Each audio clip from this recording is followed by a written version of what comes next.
Übrigens, du siehst heute Nico nicht, du siehst heute nur mich, weil wir wollen nur schöne Menschen sehen heute. Wow. Ja, da hat sie sich den ganzen Morgen überlegt. Nein, das ist mir jetzt spontan Sinn gekommen. Ja. Lieber Chat, nur schnell zur Erklärung. Ich bin momentan sehr am Leiden unter dem Heurüben. Ihr hört es vielleicht, meine Nase ist komplett verstopft und sieht dementsprechend auch nicht wirklich gut aus. Wirklich nicht. Sieht eher aus, als hätte ich irgendwie 2 Tage Grippe gehabt. Ach nö. Und wollte euch das einfach nicht antun, aber ich möchte mega gleich gerne den Podcast mit der Steffi machen. Darum habe ich gesagt, am liebsten einfach nur die schöne Steffi zeigen und nicht der verschnupfte Nico. Wenn ich ab und zu muss schnitzen oder niesen, probiere ich mich zu muten. Aber es ist wirklich nicht mega cool. Der Pollenflug ist sehr Asi unterwegs sehr stark. Ja. Und für morgen sieht es nicht besser aus, morgen ist er noch stärker. Oh ja, exakt. Aber ich gebe mein Bestes und falls ich ab und zu muss schnitzen oder niesen, tue ich mich muten. Ich probiere es einmal. Und das ist die Erklärung, wieso ihr mich heute nicht seht. Ja, genau. Viel Liebe für den Nico. Ich würde sagen, dann starten wir. Was meinst du? Dann mache ich das Intro. Sehr gerne, let's go. Ist gut. Also wunderbar. Ich muss noch etwas trinken. Jetzt habe ich verschluckt. Entschuldigung. Steffi. So adorable. Ich war voll konzentriert. So, was haben wir eigentlich besprochen? Was haben wir für Themen? Habe ich nicht aufgepasst, dass ich eigentlich so korrekt schlucke. Also, ist gut, sind wir ready? Ich bin ready. Ja.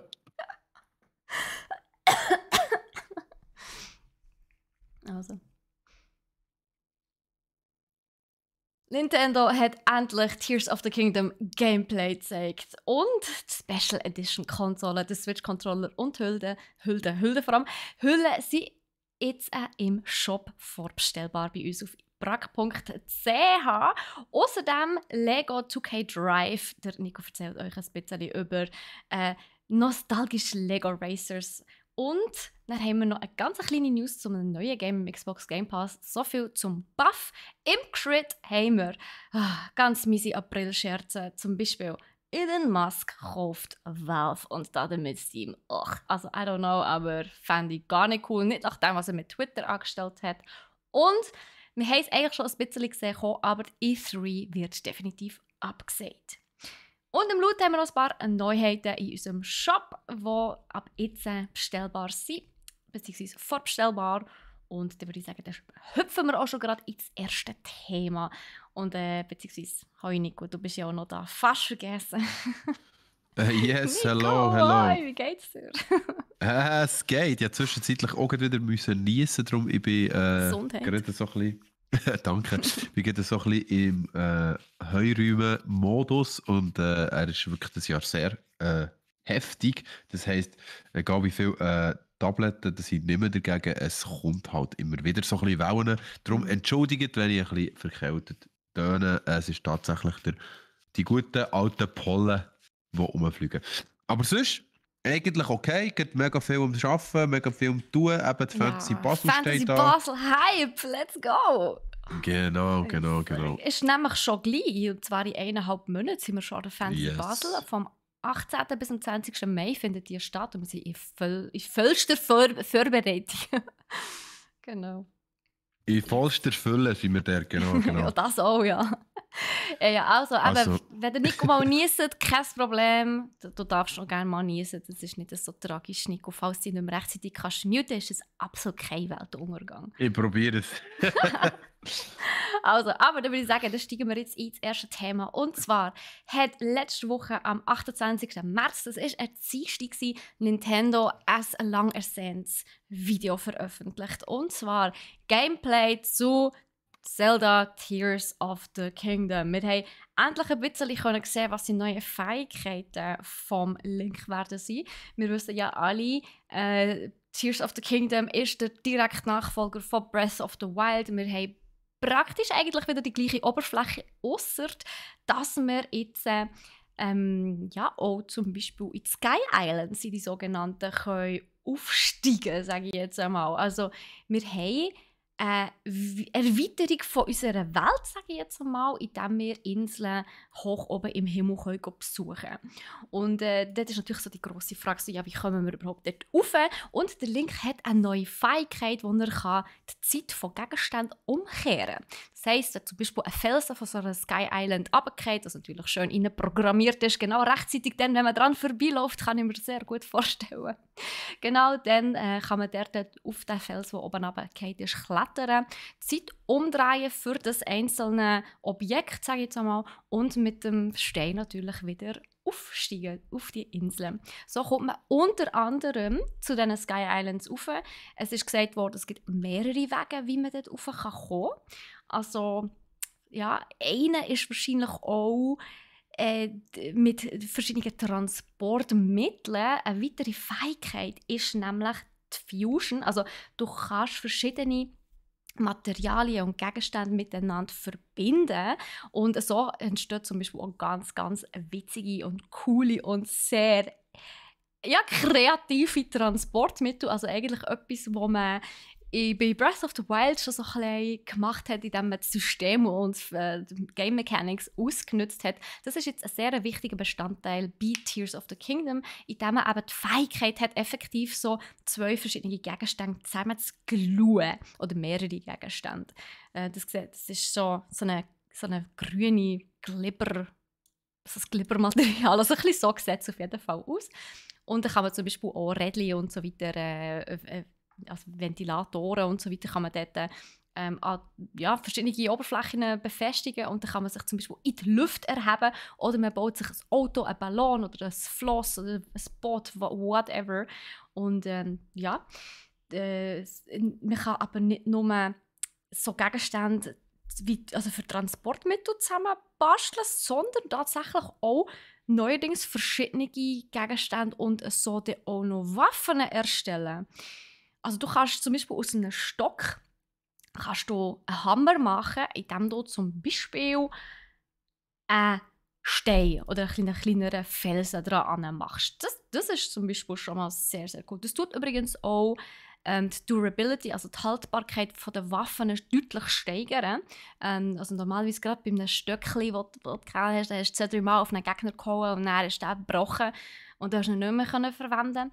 Und das ist eben das Coole, wenn du jetzt wirklich 2 verschiedene Stock und Stein zum Beispiel zu einer stärkeren, länger haltbaren Waffe kannst zusammen fusionieren.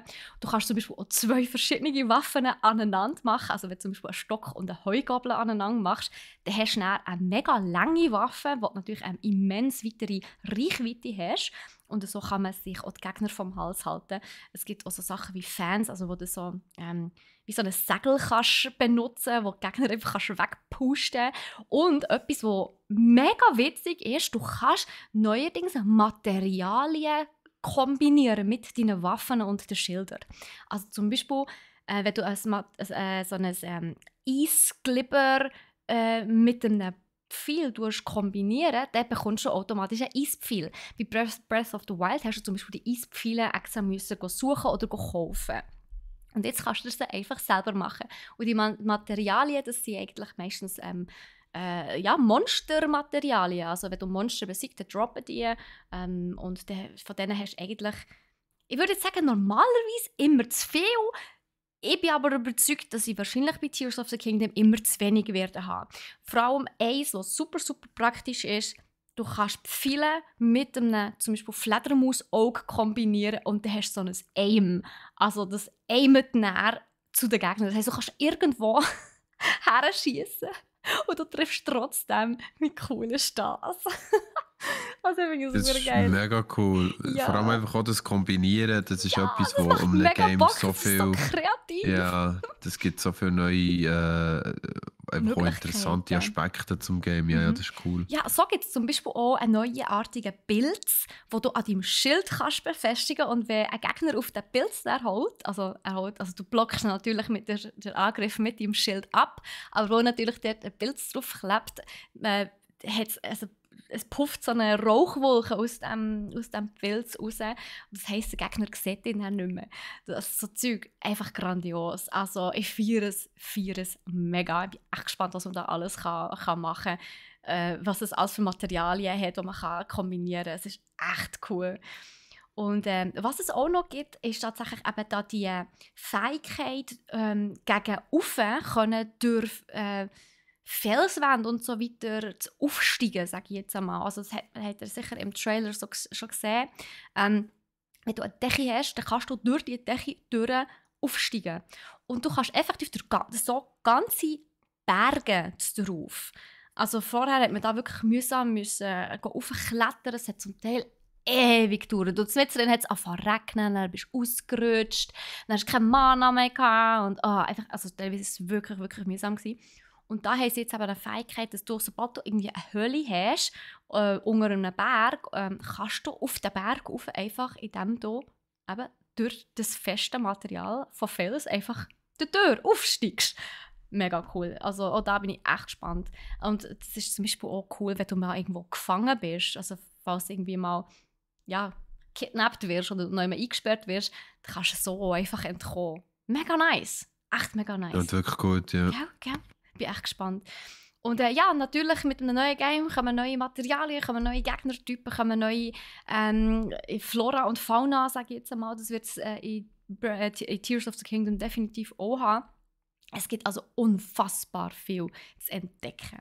Genau. Kleiner Reminder an dieser Stelle, 12. Mai, das ist ein Freitag, kommt das Game raus. Es ist geplant, dass wir das auch streamen und auch ein kleines Giveaway dazu machen. Ob es ein bisschen gross wird, das wissen wir noch nicht, aber wir wollen auf jeden Fall ein Giveaway dazu machen. Also unbedingt dann an diesem Freitag auch einschalten und dann habt ihr sicher das Glück, oder vielleicht das Glück, irgendjemand von euch hat das Glück, etwas mega Geiles zu gewinnen. Jawohl. Es gibt wieder coole Gewinne. Was ihr vielleicht auch noch gesehen habt, es gibt ja die neue Switch OLED in diesem Zelda-Look, also weiß Gold, das mega schöne, edle. Und passend dazu gibt es auch noch einen Controller und eine Schutzhülle für die Nintendo Switch. Und die könnt ihr jetzt bei uns im Shop tatsächlich alle schon vorbestellen. Also die Nintendo Switch OLED im Zelda-Look, Controller und Schutzhülle im Zelda-Look, im neuen Tears of the Kingdom Zelda-Look könnt ihr vorbestellen. Ich habe mir natürlich alles schon vorbestellt. Außer die Switch, muss ich zugeben, die habe ich nicht vorbestellt. Aber das Game, das Amiibo, die Schutzhülle und den Controller habe ich alles schon. Das habe ich mir alles schon gesnackt, weil das lasse ich mir definitiv nicht entgehen. Das war doch klar, der Shopping Queen wieder. Ja. Hey. Nein, mit Shopping Queen hat das nichts zu tun. Das hat einfach mit Ultra Zelda-Fans zu tun. Also stell mir irgendetwas her, mal mir irgendetwas von Zelda drauf und ich kaufe es. Das stimmt. I'm a simple Jetzt woman. weiss ich, wie ich dich gehört habe. Jetzt habe ich einen Online-Shop auf, nur mit Zelda-Zeug und dann tue ich es nur dir teilen und du kaufst den ganzen Shop leer. Etwa so. Ja, etwa so tatsächlich. Genau. Eben, ein kleiner Reminder, 12. Mai, nehmt dann frei, falls ihr genauso gehypt seid auf das Game wie ich. Ich kann dann leider nicht frei nehmen, ich muss es ja dann, oder ich darf es für euch dann streamen, hier auf dem Channel von brack.ch. Yes, das wird cool. Ich kann am Wochenende auch genug spielen. Steffi, sag nochmal, wie heisst das neue Zelda, das rauskommt? Das neue Zelda, das rauskommt, heisst Tears of the Kingdom. Okay. Yes. Ja, so viel dazu. Schaut es euch an, falls ihr es noch nicht kennt. Und dann würde ich sagen, Nico, it's your nostalgic turn. Also ich schwäge sowieso immer in Nostalgie, wenn ich von Zelda rede. Wir nehmen die Nostalgie mit. Ja, wir nehmen sie mit. Wir nehmen sie mit und wir gehen zurück in das Jahr 1900. Wow. 97? Nein, 98. Ich muss ganz schnell überlegen. Nein, Gummistiefel noch aus Holz? 99. 99 könnte es sein. Ja, also ich bin ja auch schon ein älteres Kaliber. Ich habe Jahrgang 91 und mit etwa 7, 8, 9, ja, ich glaube mit etwa 8, 9 habe ich das erste Mal das Game gesehen namens Lego Racers. Wenn jetzt natürlich nachschauen, ist es sicher viel, viel weniger alt. Aber ja, ich habe das Gefühl, es war etwa 9. Nein, Erstveröffentlichung 31. Juli 1999. Siehst du jetzt? 9, perfekt. Und du bist ja noch ein bisschen jünger als ich. Also ja, genau. Und Lego Racers war ein Game es hat es damals auf dem Nintendo gegeben, aber ich glaube auch auf dem PC, weil ich bin mir fast sicher, ich habe es auf dem PC gespielt.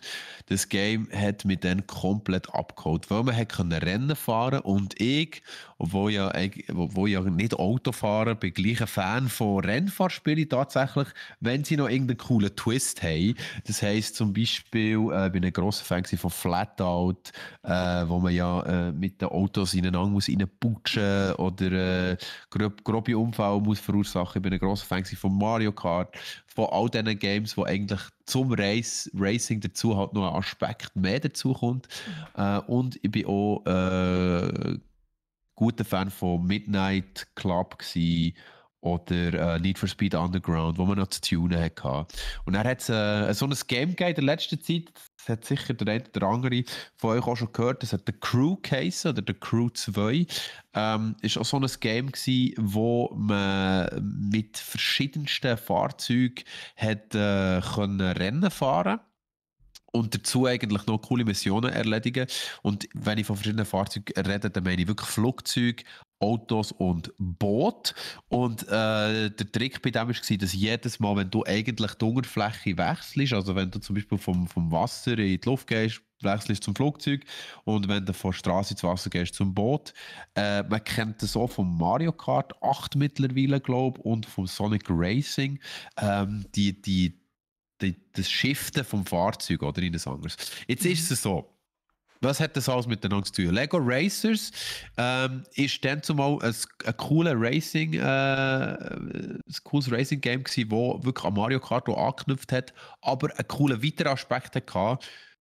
Und zwar das Zusammenbauen vom eigenen Fahrzeug. Und das ist damals, 1999, schon so weit fortgeschritten gewesen, dass man wirklich quasi jeden einzelnen Block, jedes einzelne Teil hat können selber zusammenstellen auf seinem Fahrzeug. Und kleine Nico hat an dem so scheiß Freude gehabt. Das ist einfach für mich das Highlight gewesen. Ich bin stundenlang der gehockt und habe die verschiedenen Rädchen zusammengeschraubt und die verschiedenen Steine aufeinander da und die weirdesten, komischsten und lustigsten Fahrzeuge gemacht, wo ich dann auch gehofft habe, dass sie gleich mega schnell sind.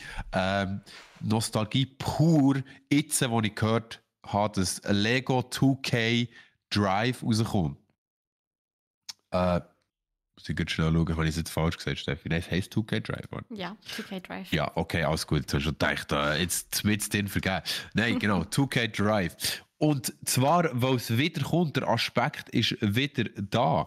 Also, es ist absolut Hammer, wie es aussieht. Es wird gewechselt, wie ich vorher gesagt habe, von Straße zu Fluss, zu Luft. Man kann jedes einzelne Fahrzeug, also das Auto, das Flugzeug und das Boot, kann man selber craften, selber zusammenstellen und bauen. Ich bin im Paradies, Steffi. Also wirklich, das ist für mich so viel Nostalgie zusammen. Zudem hat es einen Aspekt der Open World. Ich weiß jetzt nicht, ob ich das so mega cool finde, aber ja, es ist eine Open World.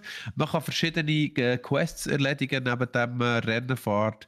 Der grosse Hauptteil davon ist ja natürlich eigentlich die grosse Sky Trophy zu holen, also der Champions besiegen und selber die Sky Trophy zu holen. Aber nebendran kann man noch ganz viele coole Missionen machen und sich eigentlich mega austoben in dieser Lego-Welt und eben der Kreativität einfach freien Lauf lassen. Und zwar in allen Belangen. Das heisst, jetzt craftest du halt nicht nur dein eigenes Auto, sondern auch dein eigenes Boot und dein eigenes Flugzeug. Also verdreifacht mal die Zeit, die ich dort drin verbringe, Oh Steffi. Gott, das ist wie der Charaktereditor.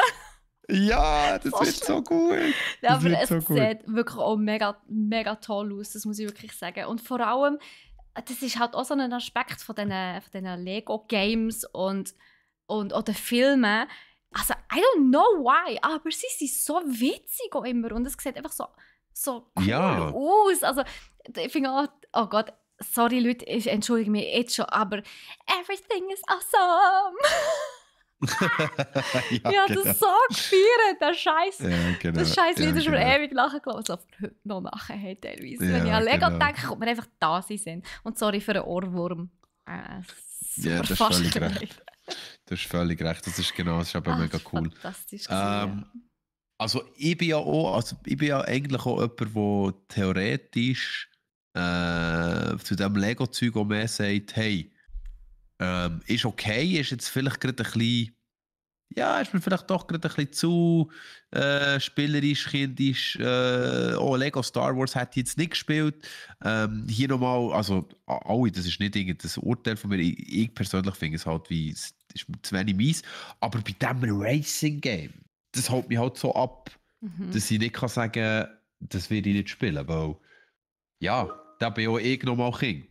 Muss ich ganz ehrlich sagen. Ja, also wirklich, das Kind muss man ja auch ein bisschen pflegen. Also, es gibt ja nichts Schlimmeres als die Leute, die ihr innere Kind so probieren zu shut-upen. Wie heisst es? Oh Gott, ich bin heute mit Englisch unterwegs, tut mir leid. Genau, das shut-upen, nice. Shut-upen, zum Schweigen zu bringen, zu unterdrücken und so weiter. Also sorry, aber ich finde das echt traurig. Man, Leute dürfen doch ein bisschen Freude haben im Leben. Und ganz ehrlich, was bringt einem, also jetzt haben wir gerade uns vor allem mehr Freude im Leben als Gaming, Lego und so weiter. Also da blüht mein Herz auf. Da muss ich denken, shut-upen mit ihrer Badkappe. Ja, auf jeden Fall. Also, das ist genau so. Ich glaube...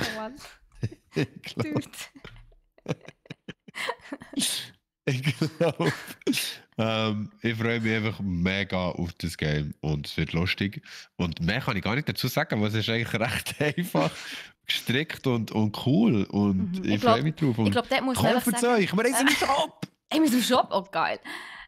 Ich glaube, dort schaut euch mal den Trailer an. Lego 2K Drive, also Lego 2K Drive. Schaut euch den Trailer an. Ich glaube, der ist so aussagekräftig und er macht einfach Bock. Also muss wirklich sagen, er macht Laune. Ja, wirklich. Er macht Laune und ja, also bei mir ist es klar. Und ich habe übrigens, ein Vögeli hat mir zwitschert, dass wenn alles gut kommt, wird unser absoluter Hammer-Streamer, der Liebling von der Masse, der Troy. Entschuldigung, du kannst doch nicht einen von unseren Streamern der Liebling von der Masse nennen. Hallo. Der wird das auch streamen. What? Der wird das auch streamen, liebe Zuhörerinnen und Zuhörer. Das ist crazy News. Das wird Hammer, weil so wie der Troy Need for Speed gestreamt hat, also ich habe es geliebt. Ich habe es geliebt. Ja, das war grossartig. Das hat echt Spass gemacht, ja. Warum er das nicht macht, ist mir ein Rätsel. Aber Troy, hier nochmal von mir persönlich grosser Fan. Need for Speed, grosser Fan. Überlegt es. Ja, genau. Sind wir ja jetzt sehr lucky mit Lego 2K Drive, also von dem. Ja, und somit bin ich eigentlich wirklich drifty aus dem Thema raus. Also Drift aus dem Thema rein, dann drifte ich nämlich ins nächste Thema. Genau. Und zwar ein ganz kurzes. Ich möchte euch darauf aufmerksam machen, weil für mich ist das ein riesen Buff-Thema.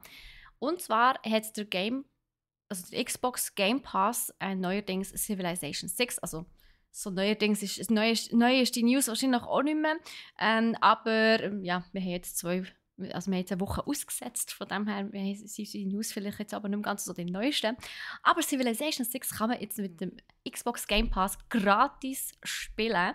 Auf dem PC einfach der Burner. Also wer es noch nicht kennt, schaut es unbedingt an. Also es lohnt sich. Also ich zumindest, also wer gerne so ein bisschen Strategie, Aufbau hat, aber mehr auch so ein bisschen taktisch unterwegs ist, im Sinne von nicht nur, also man kann auf viele verschiedene Wege gehen, man kann den kriegerischen Weg gehen, also den militärischen, indem man die anderen Länder, beziehungsweise Zivilisationen wirklich einfach angreift und die Städte geht einnehmen, eins nach dem anderen. Man kann aber auch probieren, den friedlichen Weg zu gehen mit Religion oder Kultur, also mit dem Tourismus unter anderem. Man kann auch über Science, also Wissenschaften gehen. Es gibt ganz viele verschiedene Möglichkeiten, tatsächlich zu gewinnen. Man kann auch komplett friedlich durch das alles durch. Und das ist das, was ich so geil finde. Du hast wirklich einfach die Wahl. Und es gibt so viele mittlerweile Zivilisationen, zwischen denen man auswählen kann. Also, holy crazy shit. Also, das ist wirklich so viel. ich kann mich da persönlich nicht mehr entscheiden. Ich muss da einfach auf random machen und schauen, ob es mir passt oder nicht. Letztes Mal, also ich habe tatsächlich letzten Freitag das auch kurz bei uns im Stream gestreamt, also kurz, 1-2 Stunden, nur noch eine Runde und so, gell? Du weißt, wie es ist, nur noch eine Runde, Ja, mit Sif ist es nochmal ganz anders schlimm im Fall. Gut, dann muss man sagen, am Anfang geht es ja noch, wo am Anfang kann man teilweise ganz viel aus Runden skippen, wo man nichts zum Machen hat. Aber je länger natürlich das Game dauert, dann kann eine Runde gerne mal 5, 6, 7 Minuten gehen, wenn nicht sogar länger. Ja. Und dann wird es echt richtig geil, wenn du so viel zu schauen hast, wo kann ich was machen und dann überlegst du strategisch, was ist wo sinnvoll und was ist, wenn ich es so mache und was kann ich da noch bauen und love it. Ja, ganz grosses Kino. Also, ja, kann ich nur bestätigen. Also ich bin auch grosser Fan von Sif. Vor allem jetzt der letzte Teil habe ich unglaublich viel gespielt, unglaublich viel auch mit Kollegen zusammen. Ist eines der besten Games, um mit Kollegen zu spielen. Da nimmt man sich mal den ganzen Tag Zeit, hockt man her und spielt einfach den ganzen Tag Civilization an einem regnerischen Tag. 10, 11, 12 Stunden, wenn so ein Game mit Kollegen komplett spielen. Natürlich. Ja. Das Schöne ist, man hat absolut keinen Zeitdruck. Also, vor allem gerade wenn man es allein spielt, hat man absolut keinen Zeitdruck. Wenn man es allein spielt, ja, kann man sagen. Ja, das ist natürlich schon. Ich höre immer so das Warten auf Sid Flames. Warten auf Sid Flames. Ja, wir warten auf Sid Flames. Ja. Oh Mann. Nein, also wirklich ein super Spiel. Falls ihr den Xbox Game Pass habt, schaut rein. Falls ihr ihn noch nicht habt, müsst ihr euch unbedingt mal überlegen, ob das vielleicht eine Option für euch wäre, statt irgendwie auf Steam oder so X-Games zu kaufen oder auf physische Games immer noch zu kaufen. Mit dem Xbox Game Pass habt ihr tatsächlich entweder für die Xbox oder für den PC oder eine Kombination von beiden. Das wäre dann der Xbox Game Pass Ultimate. Da habt ihr dann wirklich die Möglichkeit, alle Games von Xbox und von ganz vielen anderen Publishern wirklich gratis einfach zu spielen. Und er ist nicht einmal teuer. Also es ist wirklich krass. Also es lohnt sich mega. Und ja, natürlich haben wir die Xbox Game Pass Guthabenkarten auch bei uns im Shop. Also überlegt euch mal. Also meiner Meinung nach lohnt es sich mega. Ich gebe viel weniger Geld aus, seit wir das haben. Ja, es macht wirklich Sinn. Das ist wirklich krass, ja. Macht wirklich Sinn. Sparen. Genau. Ja gut. So viel zu Buff. Kommen wir zu Crit. Und ja, wir haben April. Oh, Jesus. Wir haben April und es ist tatsächlich so. Jetzt komme ich ein bisschen mit einem Dampfhammer, liebe Zuhörerinnen und Zuhörer. Und zwar, nicht nur hat der Elon Musk in letzter Zeit ein bisschen schlechte Ziele gemacht und schlechte, wie soll ich sagen, nicht wirklich sich Freunde gemacht mit der Übernahme von Twitter. Nein, es geht noch weiter. Der Elon Musk kauft Valve auf und damit Steam. Also Elon Musk hat sich jetzt tatsächlich Steam unter den Nagel gerissen. Was heisst das für uns? Das heisst für uns gar nichts Gutes. Liebe Gamerinnen und Gamer, der Elon Musk ownt uns jetzt alle. Und zwar im Steam.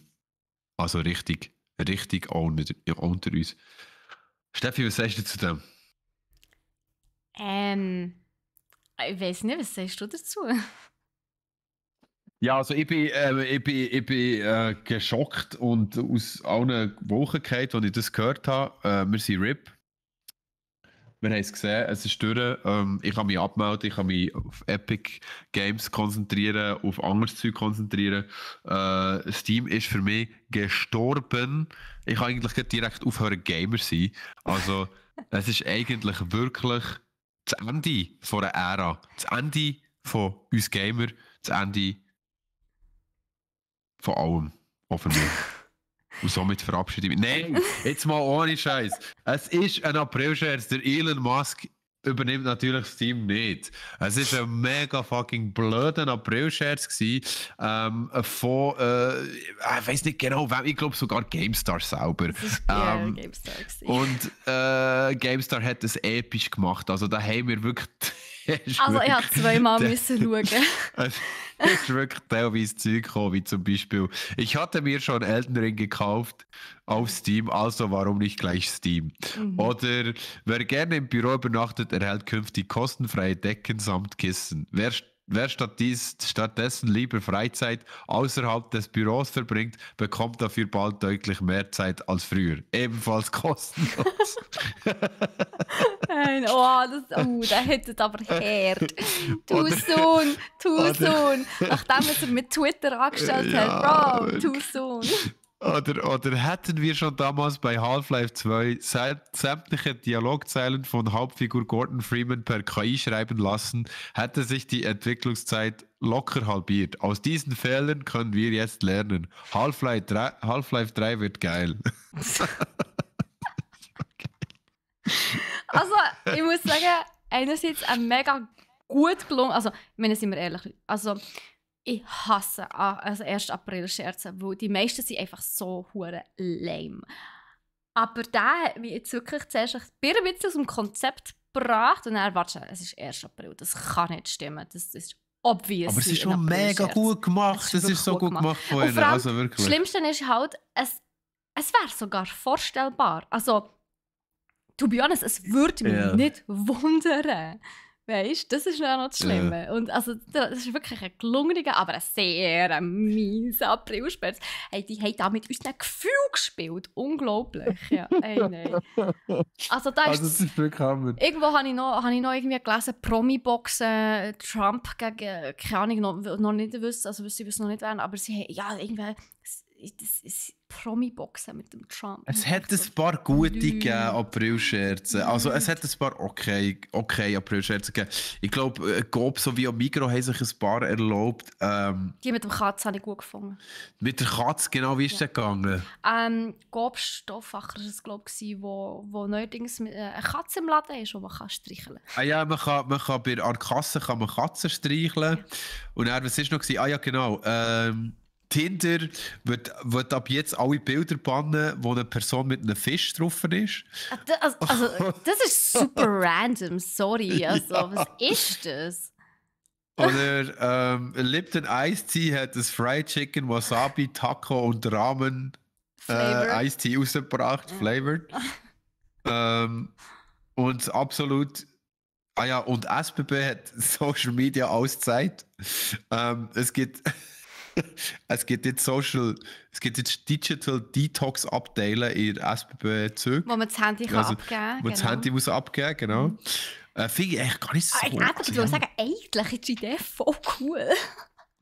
Und wir haben noch Eltoni Matte, der mich am persönlichsten getroffen hat. Und zwar haben sie so da, als würden sie eine 0,75 Liter Dose rausbringen, was sie gar nicht machen. Und das ist so traurig. Also das ist eigentlich der lämste mit Abstand April-Scherz. Ja. Vor allem, weil ich mir gut vorstellen kann, dass es einige gibt, so wie du, eine Suchti, die das eigentlich ganz gerne... Ich bin so süchtig nach denen. ganz, ganz cool hätten gefunden und dementsprechend auch das effektiv gekauft hätten. Aber du, das ist... Weißt du, wie viel das ist, Mann? Das ist verdammt viel. Die Dose wäre ja gigantisch. Ich war jetzt in Amerika. Dort ist nichts gross im Fall. Ja, Amerika, ja. Dort die Dosen gesehen. Die sind grösser als dein Kopf, Steffi. Wow. Also, weißt du, ich meine? Und das ist gross. Wir haben mal Steffi ihren Kopf gesehen. Mein Kopf ist nicht so gross, aber okay. Genau. Shit. April Fools, meine Damen und Herren. Horror. Aber was nicht April Fools ist etwas, was sehr sad ist, oder Steffi? Genau, und zwar etwas, was wir eigentlich schon gesehen haben, so leid es uns tut, aber es ist jetzt effektiv bestätigt worden, und zwar die E3 wird abgesagt. Und zwar aufgrund von mangelnder Präsentationen. Also die E3 für die es nicht wissen, was das ist eigentlich die weltweit grösste Gaming-Messe. Die hat früher mal noch in L.A. stattgefunden, vor Corona. Während Corona mussten sie zuerst ein Jahr ausfallen. Das Jahr darauf haben sie dann eine Online-Version gemacht und es hat sich eigentlich ganz okayisch etabliert. Aber, und das ist das grosse Aber, mittlerweile haben sich halt Companies wie Microsoft, Sony, Nintendo, Ubisoft und so weiter dazu entschlossen, ihre eigene Events zu machen, ihre eigenen Online-Announcement-Events auch. Natürlich, ja, wie können sagen, sie über Livestreams. Und sind wir ehrlich, wieso E3 da Geld zahlen, wenn man es gerade selber machen kann. Ja, dementsprechend hat E3 natürlich jetzt viel zu wenig Brands, Entwickler, Publisher, whatever, die dort würden gerne ihre Sachen vorstellen. Offline ist ja sowieso nicht mehr so wirklich zeitgemäß. Online kann man selber machen. Und ja, darum ist es tatsächlich so, E3 ist das Jahr abgesagt und ich gehe mal davon aus, dass sie so schnell nicht mehr wird wieder von den Toten auferstehen. Mega, mega schade. Also wirklich schade. Ja, aber seien wir ehrlich, es war wirklich absehbar gewesen und vor allem, ja, es ist modern. Also auch, dass verschiedene Companies, eben wie Sony, Nintendo und so weiter, ich meine, Nintendo macht ja schon sehr lange ihre Nintendo Directs regelmäßig. Und ich bin einfach der Meinung, warum auf die E3 warten, die einmal im Jahr stattfindet, das ist meistens Anfang Juni, wieso auf die warten, wenn man es selber machen kann und dann auch noch flexibel ist, oder? Darum, also ich definitiv, absolut nachvollziehen. Und es kostet viel weniger, natürlich. Es kostet Steffi, sehr viel weniger. Würdest du nicht sagen, dass es auch ein bisschen, also weißt, vielleicht einen schönen Aspekt hat, wo all die AAA-Game-Shows so ein bisschen für anfangen suffern und dafür kommen die Indie-Events immer mehr auf? Also ursprünglich war ja eigentlich die Hoffnung von E3, also beziehungsweise nicht von E3 selber, aber von den Leuten, aber vor allem gerade von den Indie-Games-Fans, dass bei der E3, durch das, dass die grossen Big Player eben abgesagt haben, dass jetzt mehr Platz und Raum wird sein für eben die Indie-Games und die kleineren und unbekannteren Entwickler und eben Games. Und das ist jetzt natürlich, die Hoffnung ist jetzt natürlich mit der E3 auch gestorben. Aber es gibt viele grossartige Online-Events, wie zum Beispiel das Summerfest oder Summer Festival, ich weiß es gerade nicht mehr, wo über mehrere Tage Summer Game Fest, oder? Summer Game Fest, genau. Wo über mehrere Tage im Sommer jeweils Indie-Games vorgestellt werden. Und Steam selber macht dort wahnsinnig coole Arbeit, wo auch immer Indie-Games mal wieder ein bisschen in den Fokus rückt. Auf dem Xbox Game Pass findet man mittlerweile auch wahnsinnig viele Indie-Games. Es gibt sogar eine eigene Rubrik. Also Indie-Games sind sowieso mega am Kommen. Also, ich sage es immer, ich wiederhole es immer gerne. Ich bin der Meinung, die Indie-Games, die retten die Industrie. Und wo, ich meine, sind wir ehrlich, wir haben immer öfters vor allem AAA-Titel gehabt, wo wir alle enttäuscht waren davon. Und bei Indie-Games ist es einfach irgendwie anders. I don't know. Vielleicht, wo dort die Erwartungen nicht so hoch sind. Aber ja, also ich finde es grundsätzlich sehr cool, dass Indie-Games jetzt ein bisschen mehr Präsenz zeigen können. Auch ohne E3. Yes, sehe ich auch so. Die Veränderungen sind im Gang und das ist auf jeden Fall gut. Mhm. Genau.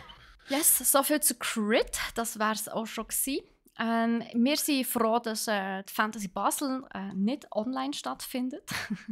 Das wäre sehr weird. Definitiv, Nein, also wir freuen uns enorm auf die Fantasy Basel. Hier nochmal ein kleiner Reminder.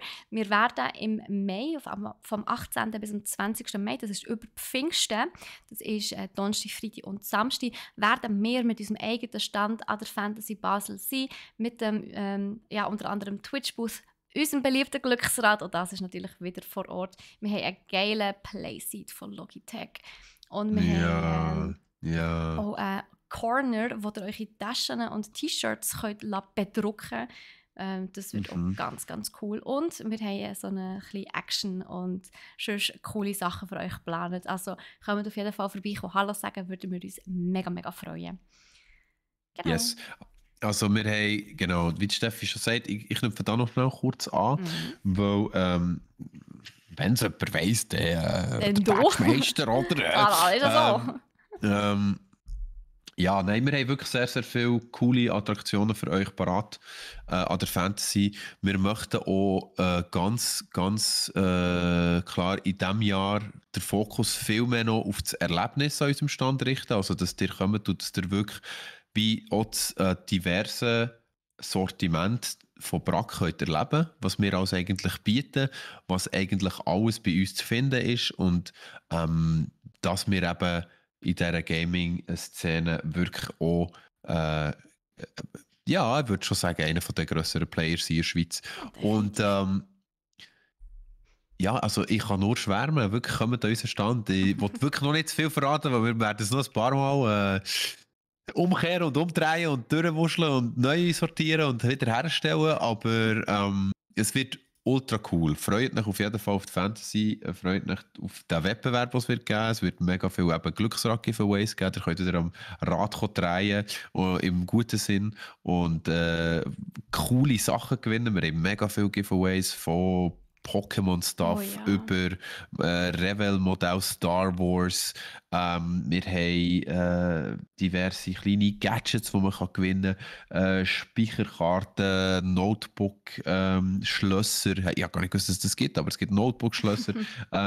Es gibt nichts, was es nicht gibt, Nico. Ja, Mausmatten.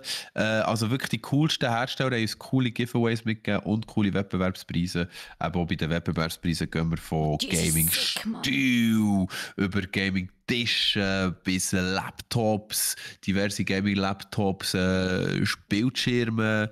Wir haben einen absoluten Hauptpreis, wo wir noch nicht dazu sagen, bis es in trockenen Tüchern ist. Aber wir freuen uns wirklich mega, mega fest auf das euch zu präsentieren. Und ich freue mich einfach ultra fest auf die Fantasy und dort mit der Steffi am Stand stehen und euch können Hallo sagen. Das wird super. Voll. Genau, und um euch bei dieser Zeit bis der dann noch ein bisschen zu überbrücken, tue ich euch gerne noch im Laut vorstellen, was wir als für Neuheiten im Shop haben. Yes, let's go. Yes. Und zwar haben wir einerseits natürlich das, was der Nico vorher schon darüber geschwärmt hat. Ich kann ja nicht erzählen zu reden.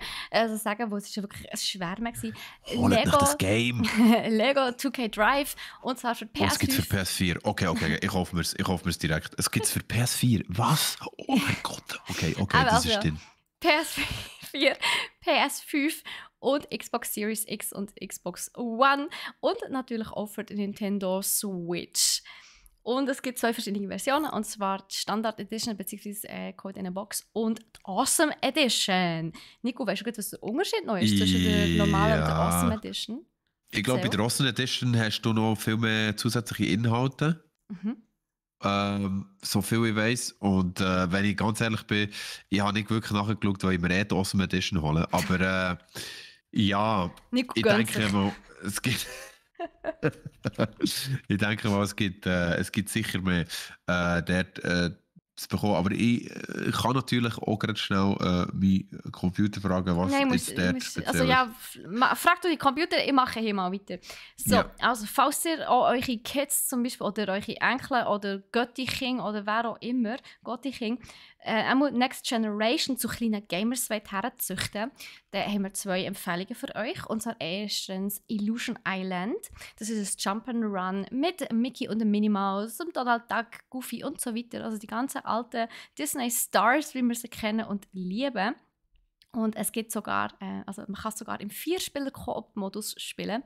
Also beste Beschäftigung für die Kids und die Eltern auf dem Sofa. Oder halt eben, wenn der coole Götti-Bub, also der coole Götti oder das coole Gotti wird sein, auf jeden Fall eine Überlegung wert. Und wir haben auch Peppa Pig.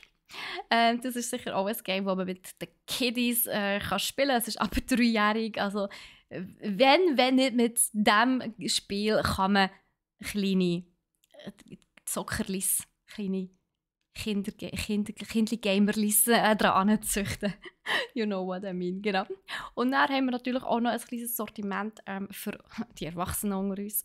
Das klingt jetzt irgendwie als wäre es eine plus 18 Abteilung, aber nein, wir reden wirklich von Gaming-Stuff. Und zwar möchte ich euch nochmal die neuen Hersteller vorstellen. PowerA, also er ist nicht neu, aber wir haben neue, geile Produkte. Und zwar hauptsächlich viele neue Controller, unter anderem für die Nintendo Switch und Xbox. Und die haben mega viele coole Styles. Also die haben zum Beispiel Zelda-Style Xbox, Zelda-Style Nintendo Controller oder auch Kirby oder Waluigi-Style, Mario-Style und so weiter mit farbig leuchtenden Buttons. Und auch Schutzhüllen, ganz oft sogar in der passenden Kombination zu den Controller. Mega, mega cool. Also PowerA, schaut die Brand mal an, falls ihr irgendwie noch ein gutes Geschenk braucht für Ostern oder irgendwie selber mal Bock habt für einen kleinen fancieren Controller oder eine schöne Switch-Hülle. Wo PowerA hat definitiv einiges zu bieten. Der Sean hat dort echt Gas gegeben mit Einkaufen und bei uns in Shop stellen. Ja. Mega geil. Und sie sind auch mega cool, ja. Sie sind wirklich mega so cool. Geil, ja. Ja. Wirklich, wirklich fantastisch. So, also erzähl, hast du es herausgefunden? Ich habe es herausgefunden und zwar die Lego 2K Drive Awesome Edition enthält zum ersten das Spiel. Nein! Das ist heute. Du staunst jetzt. Aber das ist heute nicht mehr selbstverständlich. Wie wir bei Diablo Edition gesehen haben, bei Diablo Collectors Edition, haben wir ja auch schon darüber geredet, ist das Spiel gar nicht dabei. Stimmt, das ist nicht mal das Game dabei. Gut, also das Spiel ist dabei. Nein, good job, Lego. Da muss ich aber noch sagen, es ist nicht eine Collector's Edition, sondern es ist echt Awesome Edition. Ja, es ist die Awesome Edition, genau. Everything is awesome. Yes, sir. Dann gibt es den Aqua Dirt Racer, also das Aqua Dirt Racer Pack mit einem Strassenwagen, einem Geländewagen und einem Boot. Dann gibt es One-Year Drive Pass, enthält Season 1, 2 und 3 und 4 DLC-Packs. Und 5 und 6 und... Awesome Pizza Vehicle kommt dazu und Veröffentlichung von den DLC-Inhalten wird zu einem späteren Zeitpunkt bekannt geben. Okay, das ist klar. Dann gibt es 550 Coins und das Awesome Bonus Pack, wo Everything is awesome! wo der Wheelie Stunt Driver Minifigure enthält, Macho Beast Vehicle und das Vehicle Flare. Also, awesome. Wirklich awesome. Nice. Ja, Pizza gehört. Genau. Pizza? Ja, das ist eine Pizza, genau, das ist ein Pizza-Driver-Skin, so wie es aussieht. So gut. Ja, Pizza haben wir alle gern. Lieben wir. Pizza lieben wir. Pizza lieben wir, genau, würde ich sagen. Gehen wir Pizza bestellen, was meinst du? Ich habe so Hunger, ja. Also Leute, ja. Holt euch Pizza, falls wir euch lustig gemacht haben. Und schaut unbedingt bei uns im Shop vorbei, ob wir vielleicht das eine oder andere geile neue Zeug für euch haben. Geile neue Zeug. Gut Deutsch, Steffi. Und dann verabschiede ich mich an dieser Stelle von dieser Episode. Und dann sehen und hören wir uns in 2 Wochen wieder für die nächste Episode. Buff Crit Loot. Yes, habt's gut und viel Spaß beim Pizza essen. Yummy. Everything is awesome. Tschüss.